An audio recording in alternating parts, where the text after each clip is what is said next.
Hello class. तो कैसे हैं आप सभी लोग। स्वागत है आप सभी का एक और नई वीडियो में, जहां पर हम लोग कंटिन्यू कर रहे हैं अपनी साइंस ओलंपियाड फाउंडेशन के सैम्पल पेपर की सीरीज़ को। हमने पिछली क्लासों में क्लास थर्ड का सैम्पल पेपर कंप्लीट कर लिया था, अच्छे से देख लिया था। अब हम लोग क्लास फोर्थ की तरफ बढ़ते हैं, यानी कक्षा 4 के जो बच्चे हैं जो भी इस ओलंपियाड को अपीयर करना चाहते हैं, क्रैक करना चाहते हैं, उनके लिए जो लेटेस्ट सैम्पल पेपर इशू किया गया है 26-27 का, उसको हम लोग क्या करने वाले हैं, आज की क्लास में डिस्कस करने वाले हैं। स्टार्ट करते हैं लेक्चर को। लेकिन उससे पहले मैं आपको बता दूं कि अगर आप रियली में ओलंपियाड को क्रैक करना चाहते हैं तो आप चाहे जिस क्लास में हो, फर्स्ट सेकंड थर्ड से 10th तक, आप चाहे जिस क्लास में हो, आप ओलंपियाड को रियली में क्रैक कर सकते हैं by joining the olympiad course, जो कि स्पेशली इस ओलंपियाड को क्रैक करने के लिए बनाया गया है। प्राइस केवल 400 रुपये है। इसकी लिंक आपको डिस्क्रिप्शन बॉक्स और पिंड कमेंट में मिल जाएगी। अब हम लोग स्टार्ट करते हैं इस एक्चुअल सैम्पल पेपर को। तो क्लास फोर्थ के लिए सैम्पल पेपर होने वाला है, जो आपका 26-27 का जो सेशन है इसी के लिए बनाया गया है। हर क्लास की तरह इस क्लास में भी मैं आपको इस एक्चुअल पेपर का पैटर्न और मार्किंग स्कीम बता देता हूं। तो जो एक्चुअल पेपर रहता है उसके अंदर आपको 35 क्वेश्चन देखने को मिलते हैं। 1 घंटे का टाइम आपको दिया रहता है। पैटर्न और मार्किंग स्कीम की बात करूँ तो जो आपका जनरल अवेयरनेस है वहाँ से 20 क्वेश्चन आएंगे, हर क्वेश्चन 1 नंबर का होगा। करंट अफेयर से 5 क्वेश्चन आएंगे, सब क्वेश्चन 1 नंबर का होगा। लाइफ स्किल से 5 क्वेश्चन, सारे क्वेश्चन 1-1 नंबर के होंगे। लेकिन अचीवर सेक्शन यानी हार्ड लेवल के क्वेश्चन जो होंगे वो आपको 5 पेपर के अंदर देखने को मिलेंगे और हर क्वेश्चन 2-2 नंबर का होगा। यानी ये क्वेश्चन सही करने पर आपको 1 नहीं बल्कि 2 नंबर मिलेगा। क्लास फोर्थ के ओलंपियाड के लिए अगर मैं आपको सिलेबस बताना चाहूँ तो मैं ये कह सकता हूँ कि इसके अंदर आपको our body and health, plants and animals, India and the world, science and technology, environment and its conservation, language and literature, entertainment, sports, maths, fun, life skills यानी कि moral values, flexibility, emotional intelligence, decision making, team work, leadership, time management इत्यादि, और current affairs और developments तो पूछे ही जाएंगे। तो ये था आपका पूरा का पूरा फंडा पेपर का। बट चूंकि ये एक सैम्पल पेपर है तो सैम्पल पेपर के अंदर हम सैम्पल क्वेश्चंस को ही देखेंगे। तो यहाँ पर हम 30 क्वेश्चन ना करते हुए, 35 क्वेश्चन ना करते हुए केवल 10 क्वेश्चन को देख रहे होंगे। तो क्वेश्चन नंबर 1 ये रहा आपके सामने। In which cooking method food is cooked by direct exposure of dry heat usually from below. यहाँ पर कह रहा है कि इसमें से कौन सा कुकिंग मेथड होता है जिसके अंदर हम क्या करते हैं, फूड को कुक करते हैं उसके नीचे डायरेक्ट ड्राई हीट को देकर। तो ये आपका कौन सा है, ये आपका ऑप्शन नंबर बी, यानी ग्रिलिंग के अंदर हम लोग इस चीज़ को कर रहे होते हैं। ईडियम है एक on the ball. Idiom basically मतलब कहावत। एक कहावत है इंग्लिश में on the ball. On the ball मतलब ऑन दी बॉल आपको कहावत का मतलब ये ऑन दी बॉल सुनते ही क्या आपको अंदर से फीलिंग आ रही है। ऑन दी बॉल सुनते ही हमको सर अंदर से ऐसी फीलिंग आ रही है कि कोई भी चीज़ जो एकदम एकदम डायरेक्ट हिट लग रही है, यानी एकदम सीधे एकदम सटीक कोई काम हुआ है, तो उसको हम कह सकते हैं ऑन दी बॉल। तो देखते हैं ऑप्शन में कौन सी चीज़ को जोड़ पा रही है। तो good in the playing football, अगर कोई फुटबॉल खेलने में अगर तेज है तो आप उसे कहेंगे ऑन दी बॉल है। नहीं भाई, ये तो कतई नहीं उससे जुड़ा है। अवेयर ऑफ एनी चेंजेस और डेवलपमेंट एंड क्विक रिएक्ट, क्या कह रहा है, क्विक रिएक्ट टू देम, यानी किसी चीज़ के प्रति अगर आप क्विक रिएक्ट कर पा रहे हैं तब आप उससे कहेंगे कि आप ऑन दी बॉल हैं। ये इसका सही आंसर हो जाएगा। Information receive directly from the source, अगर किसी सोर्स से आप डायरेक्टली इन्फॉर्मेशन ले रहे हैं तो उसे ऑन दी बॉल कहेंगे। नहीं भाई, गलत है। क्लीनिंग द रूम का मतलब तो कतई भी नहीं होगा ऑन दी बॉल। अगला है क्वेश्चन, हुआ the first president of United states of America. America की बात करें तो पहले प्रेसिडेंट कौन रह चुके हैं, तो मैं आपको बता दूं डायरेक्ट तो कि जॉर्ज वाशिंगटन रह चुके हैं। लेकिन आप ऑप्शन देखकर ही समझ जाएंगे कि इन सारी फोटो में आपको सबसे पुरानी फ़ोटो किसकी लग रही है। इसमें सर जी हमको सबसे पुरानी फ़ोटो इन्हीं की लग रही है। मुझे तो लग रहा है फ़ोटो भी नहीं है, तो एक पेंटिंग है। तो चूँकि सबसे पुरानी फ़ोटो यही है तो मुझे लगता है सबसे पुराने प्राइम मिनिस्टर भी यही रहे होंगे, प्रेसिडेंट भी यही रहे होंगे, इसीलिए मैंने जॉर्ज वाशिंगटन मार दिया। ठीक है। अब्राहम लिंकन भी वहाँ के प्रेसिडेंट रह चुके हैं लेकिन पहले नहीं हैं। ठीक है। अब हम लोग बढ़ते हैं on the next question. Question number 4 कह रहा है which gas present in the atmosphere that helps in burning. किसी भी चीज़ को जलाने के लिए जो एटमॉस्फेयर में गैसेज है, इनमें से जो नीचे आपको ऑप्शन दिए गए हैं इनमें से कौन सी वाली गैस है जो आपको एनवायरनमेंट में भी मौजूद है और चीज़ों को जलाने में भी काम देती है। ठीक है। दोस्त की बातें नहीं सर, दोस्त की बातें जलाने में काम तो देती है लेकिन वो एनवायरनमेंट में, हमारे एटमॉस्फेयर में वो किसी गैस के रूप में नहीं है। ऑप्शन नंबर 1 है कार्बन डाइऑक्साइड। ये कितनी मात्रा में होता है ये आपको कमेंट सेक्शन में बताना है, it's your homework. Oxygen gas जो है ये 21% होता है और यही बेसिकली वो गैस है जो कि किसी भी चीज़ को जलाने में काम देती है।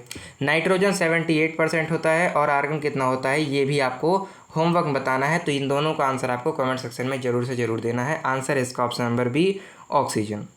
Who is the main character in the diary of wimpy kid series by Jeff Kinney. Jeff Kinney ने एक डायरी की मतलब एक सीरीज़ निकाली थी जिसका नाम था diary of a Wimpy kid. इसके अंदर मेन कैरेक्टर कौन था? तो अगर आपको इस डायरी के बारे में पता है, इस सीरीज़ के बारे में पता है, तो आपको ये पता होगा कि इसका मेन कैरेक्टर कौन था। ग्रेग हैफली था, यानी ऑप्शन नंबर 20 का सही आंसर है। इन अ विलेज, बहुत इंपॉर्टेंट क्वेश्चन है कि in a village a considerable increase in water pollution of the nearby lake was noticed as the farming activity intensified. What could be the reason for this? कह रहा है कि एक गांव है, उस गांव के पास में एक लेक है, उस लेक के अंदर क्या देखा गया? वाटर पॉल्यूशन देखा गया, जिस वाटर पॉल्यूशन के कारण उस लेक से आने वाला पानी से जब खेत को सींचा गया तो खेत भी उससे बहुत ज़्यादा प्रभावित हुए। तो इस चीज़ को देखने के बाद आप क्या कह सकते हैं कि उस लेक के अंदर वाटर पॉल्यूशन क्यों हुआ है? बेसिकली आपको घुमाकर यही पूछा गया है कि किसी भी जगह पर वाटर पॉल्यूशन, किसी वाटर बॉडी में वाटर पॉल्यूशन कैसे होगा। तो कह रहा है कैसे हो सकता है कि use of chemical to destroy weeds and pest. अगर हम क्या कर रहे हैं, किसी भी केमिकल्स का यूज़ कर रहे हैं वीड्स और पेस्ट को डिस्ट्रॉय करने के लिए, तब क्या हमारे यहाँ वाटर पोल्यूशन हो सकता है? हाँ सर, मुझे तो ऐसा ही लग रहा है, तो मैं इसे टिक कर देता हूँ।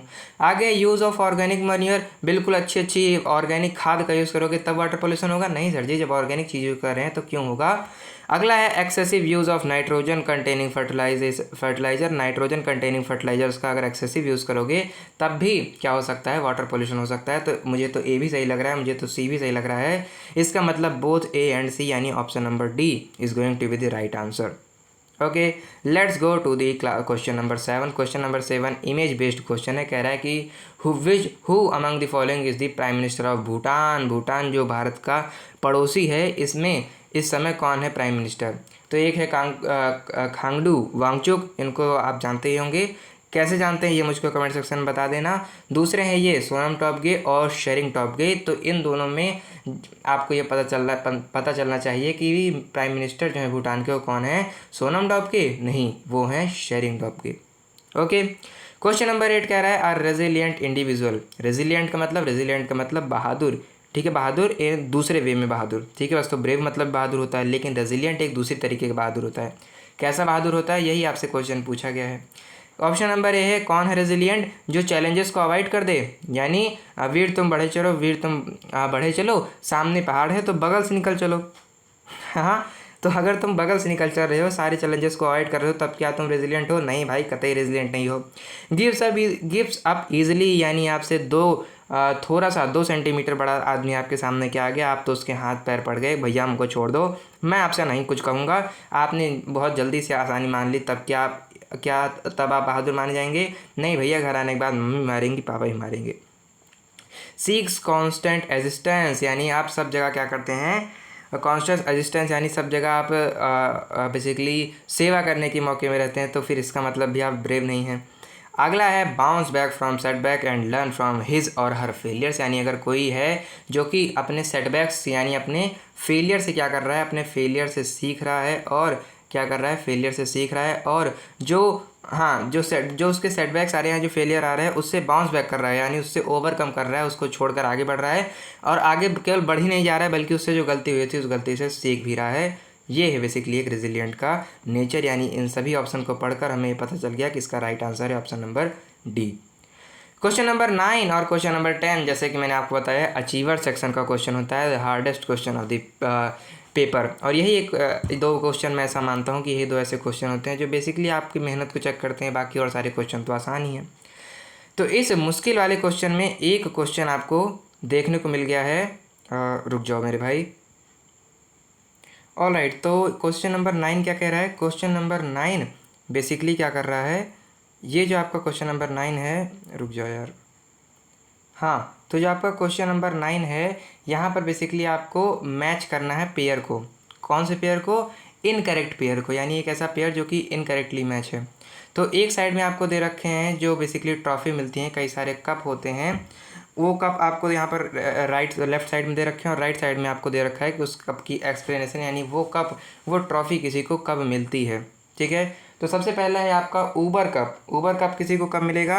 Awarded to the winner of the world women team championship in badminton. And badminton के अंदर अगर कोई वर्ल्ड वुमेन टीम जीत जाती है, तब फिर उस विनर टीम को क्या दिया जाता है? ऊबर कप दिया जाता है। क्या सही है? बिल्कुल ये सही है। दूसरा है आपका स्टैनले कप। स्टैनले कप किसको अवार्ड किया जाता है? Awarded to the champion of National Hockey League in North America. North America में नेशनल हॉकी लीग को जो जीतते हैं उनको मिलता है स्टैनले कप। क्या ये सही है? जी हाँ, ये सही है। अगला है ग्रीन जैकेट की बात करें तो ग्रीन जैकेट कहाँ मिलता है? Presented to the winner of FIFA World Cup. FIFA World Cup को जो जीतता है उस विनर को ग्रीन जैकेट दिया जाता है। क्या है सही है? नहीं, ये सही नहीं है। बैलोन डी'ओर की बात करें तो बैलोन डी'ओर कब मिलता है भाई? Awarded to the number 1 male tennis player in the year. किस पूरे मतलब tennis player in of the year में जो नंबर 1 मेल कंटेस्टेंट रहता है उसको बैलोन डी'ओर मिलता है। ये भी गलत है, यानी इस पूरे के पूरे चार्ट में जो पहला वाला है ये सही है, दूसरा वाला सही है, तीसरा वाला गलत है, चौथा वाला गलत है। तो हमें इसमें सही नहीं पता करना था, हमें इसमें गलत पता करना था। तो भाई इसमें गलत कौन है? तीसरा और चौथा। देख लो भाई तीसरा चौथा कहाँ पर है? तीसरा चौथा कहाँ पर है? तीसरा चौथा है ऑप्शन नंबर बी के अंदर। That's why option number B is going to be the right answer. Question number 10 की बात करें भाई, पूरे पेपर का सबसे इम्पॉर्टेंट क्वेश्चन है, सबसे अच्छा क्वेश्चन मुझे ये लगा। इसमें आपको मैथ्स से रिलेटेड पूछ लिया गया है सवाल। ठीक है, इसको मैं साफ सफाई कर देता हूँ, अब मैं आपको बताता हूँ इसके बारे में। ठीक है, इसको मैं थोड़ा सा इज्जत भी दे देता हूँ, थोड़ी बड़ी कर देता हूँ। ठीक है, सिलेक्ट द इनकरेक्ट ऑप्शन। यहाँ पर भी आपको इनकरेक्ट ऑप्शन को करेक्ट सेलेक्ट करना है, यानी जो ठीक है, यानी जो भी इनमें से नीचे जो ऑप्शंस दिए गए हैं इन ऑप्शंस में से जो ऑप्शन सही है उसको हमें हटा देना है, जो ऑप्शन गलत है उसी को हमें ले लेना है। ठीक है, इसको मैं थोड़ा और ऊपर कर देता हूँ सो दैट मैं इसको एक्सप्लेन कर पाऊँ यहाँ पे। तो हम सारे ऑप्शंस को अच्छे से एक्सप्लेन कर लेंगे और जो फिर सही बैठेगा उसको हम हटा देंगे, जो गलत बैठेगा उसको हम टिक मार देंगे। तो ऑप्शन नंबर ए है द एक्सपेंडेड फॉर्म ऑफ, क्या है भाई? Expanded form of 51251283। ये आपको दे रखा है, इसका एक्सटेंडेड फॉर्म दे रखा है। तो बेसिकली एक्सटेंडेड फॉर्म निकालने के लिए हम बचपन से क्या करते आए हैं, उस जो डिजिट है उस डिजिट को उतार देंगे और उसके बाद जितने नंबर हैं उतने नंबर्स पर क्या लगा देंगे? 0 लगा देंगे। तो इसके बाद तो सर जी मुझे 4 डिजिट दिख रहे हैं तो मैं 4 0 लगा दूंगा। क्या यहाँ पर 4 0 है? जी हाँ, यहाँ पर 4 0 हैं। इसके बाद जो 2 है, नहीं इसके बाद जो 1 है, इसके बाद जो 1 है इस एक को भी मैं उतार देता हूँ। इसके बाद मुझे 3 0 देखने को मिलते हैं तो इसके बाद मैं 3 0 लगा देता हूँ। क्या है इसके बाद 3 0 है? जी हाँ, इसके बाद 3 0 है। इसके बाद आता है क्या? इसके बाद आता है आपका 2। जो आपका 2 है इसके बाद आपको 2 अंक देखने को मिल रहे हैं, यानी मैं 2 के बाद 00 लगा दूंगा। क्या 2 के बाद 00 है? जी हाँ, 2 के बाद 00 है। 8 के बाद क्या है? 8 के बाद केवल 1 डिजिट है तो 8 के बाद मैं 10 लगा दूंगा। क्या 8 के बाद 10 है? जी हाँ, 8 के बाद 10 है। 3 के बाद तो मुझे कोई डिजिट ही नहीं दिख रही तो कोई भी 0 नहीं लगाऊंगा मेरे भाई, 3 को ऐसे ही रहने दूंगा। क्या 3 वैसे है? बिल्कुल वैसे है। यानी जो एक्सपेंडेड फॉर्म है इस अंक का, इस नंबर का, वो यही है, बिल्कुल यही है। इसका मतलब ऑप्शन नंबर ए जो है ये करेक्ट हो जाएगा। लेकिन ऑप्शन नंबर ए करेक्ट हो जाएगा इसीलिए इनकरेक्ट है, क्योंकि हमें यहाँ पर इनकरेक्ट चीज़ को पता करना है। दूसरा क्वेश्चन है बहुत ही ज़्यादा इंपॉर्टेंट, इसीलिए मैं इसको भी स्किप करता हूँ क्योंकि इसको मैं पूरे टॉपिक वाइज आपको भी समझाने जा रहा हूँ। हम आते हैं क्वेश्चन ऑप्शन नंबर 4 को समझते हैं। ऑप्शन नंबर 4 कह रहा है कि द स्मॉलेस्ट 4 डिजिट नंबर। अच्छा, ऑप्शन नंबर 3 को ही समझ लेते हैं। चलो, इस ऑप्शन नंबर 3 कह रहा है द लार्जेस्ट 3 डिजिट नंबर। ठीक है, द लार्जेस्ट 3 डिजिट नंबर, पहले इसको लिख लो। लार्जेस्ट 3 डिजिट नंबर सर जी क्या है? लार्जेस्ट 3 डिजिट नंबर है 9 को 3 बार लिख दिया, लो हो गया लार्जेस्ट 3 डिजिट नंबर। अब कह रहा है कि लेकिन हमें क्या करना है? इवन लेना है, लार्जेस्ट 3 डिजिट नंबर इवन। तो इवन भाई ये तो ऑड हो गया तो मैं 9 को हटाकर 8 लगा दूंगा। ये हो गया आपका लार्जेस्ट 3 डिजिट का इवन नंबर। 8 नहीं लिख रहा मुझसे, ओहो, ओके 8 मैंने लिख दिया है। ठीक है, तो ये हो गया आपका लार्जेस्ट इवन नंबर। अब कह रहा है कि अगर जो इसके 10th प्लेस पर जो डिजिट है, इसके 10th प्लेस पर कौन सा डिजिट है? इसके 10th प्लेस पर हमको 9 देखने को मिलता है। अब इसका अगर हम राउंड फिगर लेंगे तो कौन सा, मतलब इसका नियरेस्ट 10th प्लेस का अगर हम राउंड फिगर लेंगे तो ये किस चीज़ पर जाकर लगेगा? तो अगर मैं आपको बता दूं, अगर हम यहाँ पर बात करें तो ये अगर 1 to 5 है और 5 to 10 बेसिकली होता ही है। तो यहाँ पर आप देखते हैं कि ये 1 है और ये 10 है। तो यहाँ पर होता क्या है कि इसको आप 5 को बीच में मानते हैं। अगर जो आपकी वैल्यू है वो 5 से आगे जा रही है और राउंड फिगर लेने को कहा जाए है तो आप 10 की तरफ को लेंगे, और अगर जो वैल्यू है वो 5 से पहले आ रही है और राउंड फिगर लेने को कहा जाएगा तो आप 1 के लिए लेंगे। यहाँ पर हम लोग देखते हैं कि कह रहा है कि 10th प्लेस पर जो डिजिट है यानी जो कि 9 है उसका राउंड फिगर लेंगे तब क्या बनेगा? तो यहाँ पर हम देखते हैं कि जो 10th डिजिट है इसका अगर राउंड फिगर लेंगे तब तो ये 10 हो जाएगा, 9 की जगह 10 हो जाएगा। तो ये क्या हो जाएगा? आपका 9 हो जाएगा और फिर 10 हो जाएगा, रेट हो जाएगा, यानी इस तरीके से ये तो आपका 1000 पार कर जाएगा। ठीक है, ये आपका आगे बढ़ जाएगा। लेकिन ऑप्शन क्या दे रहा है, ऑप्शन आपका 990 दे रहा है, जो कि बिल्कुल भी इसका राउंड फिगर नहीं आ रहा है। तो चूंकि इसका राउंड फिगर नहीं आ रहा है, that's why it is the incorrect answer, और हमें पता है जो इनकरेक्ट है वही करेक्ट है। ठीक है, इसके बाद ऑप्शन नंबर डी है। वैसे अब तो आपको आंसर मिल ही गया है, लेकिन I want to explain it. Option number D है, कह रहा है the smallest 4 digit number with all different digits and at 100 place is 1203। एक एक करके तोड़ तोड़ कर समझेंगे, डरने की कोई बात नहीं है। द स्मॉलेस्ट 4 डिजिट नंबर लिख लिया भाई मैंने, स्मॉलेस्ट 4 डिजिट नंबर। मेरी मैडम जी ने बताया था कि स्मॉलेस्ट 4 डिजिट नंबर ऐसे लिख लेना, 1000 है ना। अब मैं क्या करता हूँ, ऑल डिफरेंट डिजिट्स। अब कह रहा है कि पहली कंडीशन, यहाँ से कंडीशन लगना शुरू हो गई हैं। ठीक है, तो पहला कंडीशन क्या है, ऑल डिफरेंट डिजिट होनी चाहिए, यानी सारी सारी डिजिट जो है वो डिफरेंट होनी चाहिए। तो मैंने क्या कर दिया साहब, मैंने कर दिया इसको ऐसे 1 2, और फिर मतलब कुल मिला मैंने इसकी सारी डिजिट को अलग कर दिया। दूसरी कंडीशन क्या है, कह रहा है कि 100 प्लेस पर, यानी 1 10 100 प्लेस पर 2 होना चाहिए। तो मैंने 1 लिख दिया, 2 लिख दिया। अब यहाँ पर मेरे पास ये तरीका है कि या तो मैं इसको 30 लिख सकता हूँ, या तो मैं इसको 03 लिख सकता हूँ। ठीक है, तो मुझे क्या करना है, मैंने चलो आपके लिए लिख भी दिया। अब हमारे पास दो ऑप्शन बचे हैं, या तो मैं 1230 लिख दूं, या तो 1203 लिख दूं। लेकिन साथ साथ हम ये भी ध्यान देना है कि हमको सबसे स्मॉलेस्ट नंबर निकालना है। तो 1230 जो है वो बड़ा हो जाएगा 1203 से, तो हमको स्मॉलेस्ट निकालना है। तो ये आपका जो 1203 है यही यहाँ पर दे रखा है, तो ये करेक्ट है, इसीलिए ये भी इनकरेक्ट हो जाएगा। आंसर आपका ऑप्शन नंबर सी है। ऑप्शन नंबर बी को let's understand on a perfect page. ठीक है, तो ये जो ऑप्शन नंबर बी है, यहाँ पर बेसिकली आपको क्या दे रखा है, यहाँ पर बेसिकली आपसे पूछ रखा है रोमन नंबर्स के बारे में। तो अगर रोमन नंबर्स को आप भी दिल से जानना चाहते हैं तो यहाँ पर मैं आपको दो चीज़ें बता देना चाहता हूँ। ठीक है, अगर आप भी रोमन नंबर को अच्छे से जानना चाहते हैं तो रोमन नंबर के अंदर आपको बेसिकली दो चीज़ें समझनी रहेंगी। क्या समझनी रहेंगी सर जी? पहली चीज़ तो बाबू आपको ये समझना है, यहाँ पर मैं आ जाता हूँ यहाँ पर, ओके लेट्स गो। पहली चीज़ तो भाई आपको ये समझना है कि जो रोमन नंबर होते हैं वो लिखे कैसे जाते हैं।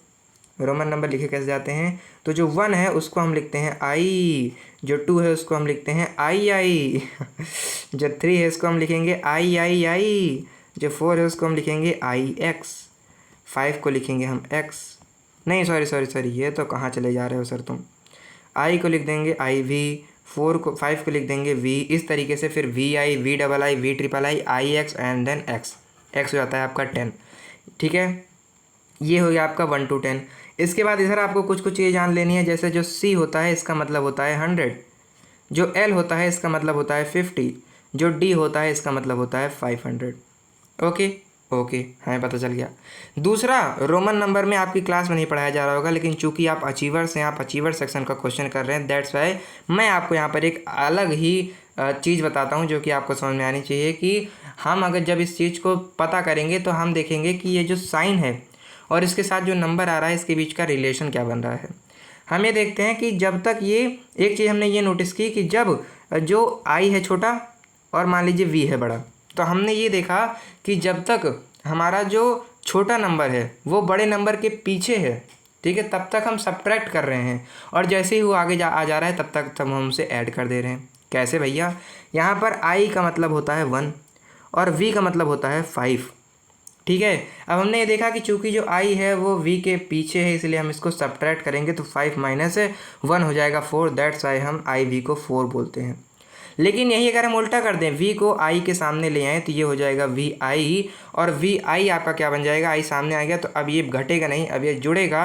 तो वी का अर्थ होता है 5 और 1 का अर्थ होता है 1, तो 5 + 1 हो जाएगा 6, दैट्स वाई वी आई को हम 6 बोलते हैं। यही रूल अप्लाई होता है आई एक्स के साथ, और यही रूल अप्लाई होता है एक्स आई के साथ, चाहे वो 9 हो चाहे वो 11 हो। इसको जब आप ध्यान में रख लेते हैं, अब हम लोग बढ़ते हैं अपने क्वेश्चन की तरफ। Now I think you all can understand this question. क्या कह रहा है ये क्वेश्चन, क्या कहना चाहता है क्वेश्चन? ये क्वेश्चन बेसिकली घोर घुमाकर आपको क्या देता है, आपको एक इक्वेशन दे रहा है। कौन सी इक्वेशन है? ये इक्वेशन है ये वाली कौन सी? CDLIX + CCIX = DCLX VII। इस मतलब यहाँ पर इक्वल्स टू आपको समझाना है। तो मैंने इक्वेशन कह रहा है कि क्या ये दोनों को जो आप जोड़ोगे तो ये बनकर आएगा। Let's check it out. हमारा तो काम ही है चेक करना भाई, है ना। तो हम आइए चेक कर लेते हैं। तो सभी चीज़ की सबसे पहले वैल्यू लिख लेते हैं। सी का मतलब हम आपने क्या बताया सर जी? सी का मतलब तो आपने बताया कि 100। सी का मतलब आपने बताया 100। तो जी हाँ, मैंने लिख लिया सी का मतलब 100। सी का मतलब मैंने लिख लिया 100। अब डी का मतलब आपने क्या बताया था? डी का मतलब आपने बताया था 500। तो यहाँ पर मैंने लिख दिया 500। उसके बाद फिर मैंने एल का मतलब आपको बताया था 50 लिख लूँगा। फिर आई एक्स का मतलब तो हमें पता ही है 9, तो मैं यहाँ पर आई एक्स का मतलब भी लिख लूँगा, जो कि हो जाएगा 9। ठीक है। अब हमें क्या करना है? इसको बेसिकली सॉल्व करना है। तो हमको हमारे सर जी ने बताया कि जब छोटी डिजिट वाला नंबर बड़ी डिजिट वाले नंबर के पीछे रहे तो हम बड़ी वाली डिजिट से छोटी वाली डिजिट को सबट्रैक्ट कर देंगे। तो यहाँ पर जो डी है, सी इसके पीछे है, दैट्स वाई हम डी से सी को सबट्रैक्ट कर देंगे। तो जब हम इसको सबट्रैक्ट करेंगे तो 500 - 100 = 400। तो ये हो गया आपका 400। और ये जो आपका एल है इसका मतलब होता है 50, तो इसमें हम इसको जोड़ देंगे। फिर हम इसका मतलब होता है 9, तो ये आ गया आपका 459। 40 + 50 + 9 = 459। तो एक चीज़ हमें इसमें क्या मिल गई है? इस पूरी छानबीन के बाद हमें सर जी ये मिल गया है कि हमारे पास जो ये वाला घुमा के नंबर दिया गया था, है ना, ये जो नंबर हमको दे रखा था, इसका एक्चुअल मतलब क्या था? 449। सीधे नहीं बोल सकते थे, तो हमको घुमा के नंबर दे रखा है। ठीक है। नेक्स्ट है आपका नंबर CCIX। आई एक्स का मतलब अगेन 9, हमको आपको सबको पता है। और उसके बाद फिर ये जो CC है, इसका मतलब क्या है? CC का मतलब है, C का मतलब होता है 100, C का मतलब होता है 100। तो 100 + 100 = 200 मेरे भाई। तो ये दोनों मिलकर 200 हो गया। 200 + 9 = 209। 209 भी मैंने लिख लिया। अब इक्वेशन के हिसाब से हमें क्या करना है? इक्वेशन के हिसाब से हमको इन दोनों को जोड़ना है और एक ऐसी वैल्यू लेकर आनी है जो DCLXVI के बराबर हो जाए। Let's check it out. तो 459 को जब मैं जोड़ूंगा 209 से, तब मुझे क्या मिलेगा? 9 + 9 हो जाएगा 18, कैरी आ जाएगा 1। 5 आ जाना था सीधे, लेकिन 1 ने इसको धक्का मार दिया। इससे क्या हो गया? 5 और 1 6 हो गया। 4 और 2 दोबारा 6 हो गया, यानी द आंसर इज 668। ठीक है। तो हमें हमारा फाइनल आंसर मिल गया है 668। अब हमें चेक ये करना है कि क्या 668 को रोमन न्यूमेरिकल्स के अंदर हम DCLXVIII ही लिखते हैं। Let's check it out. तो हमें पता है कि डी को हम क्या कहेंगे भैया? डी को हम बचपन से ही लिखते आए हैं 500। डी को हम बचपन से लिखते आए हैं 500। और इसके आगे क्या है? इसके आगे है सी को हम बचपन से लिखते आए हैं 100। उसके आगे आ रहा है आपका क्या? एल का मतलब है भैया 50 के बाद आ रहा है आपका क्या? एक्स का मतलब है 10।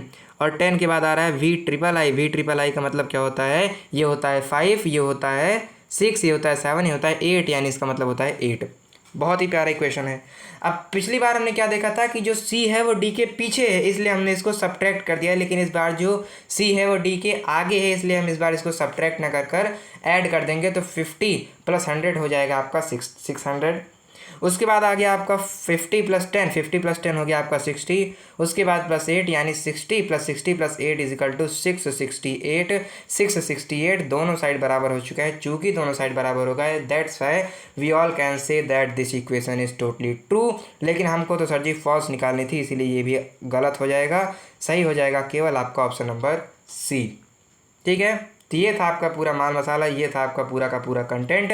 आशा करता हूँ आपकी क्लास समझ में आई होगी। लेकिन उससे पहले अगर आप रियली में ओलंपियाड को क्रैक करना चाहते हैं तो केवल आपके लिए डिज़ाइन किया गया है ओलंपियाड कोर्स। नो मैटर आप किस क्लास में है, प्राइस = 400। लिंक आपको डिस्क्रिप्शन बॉक्स और पिन कमेंट में मिल जाएगी।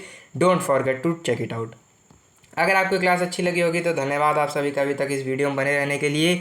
Don't forget to like the video, comment all the question जो मैंने आपसे पूछे थे, चाहे वो आर्गन का वॉल्यूम हो एटमॉस्फेयर में, चाहे वो कार्बन का वॉल्यूम हो। इन दोनों चीज़ों को आपको कमेंट सेक्शन में बताना है। और इस वीडियो को अपने दोस्तों के साथ भी शेयर करना, सब्सक्राइब करना वीडियो को। बाकी आशा करता हूँ आपको क्लास अच्छी लगी होगी तो बहुत बहुत धन्यवाद आप सभी का अभी तक इस वीडियो में बने रहने के लिए। बाकी पढ़ते रहिए, मैं मिलूँगा आपको नेक्स्ट क्लास में। बहुत बहुत धन्यवाद।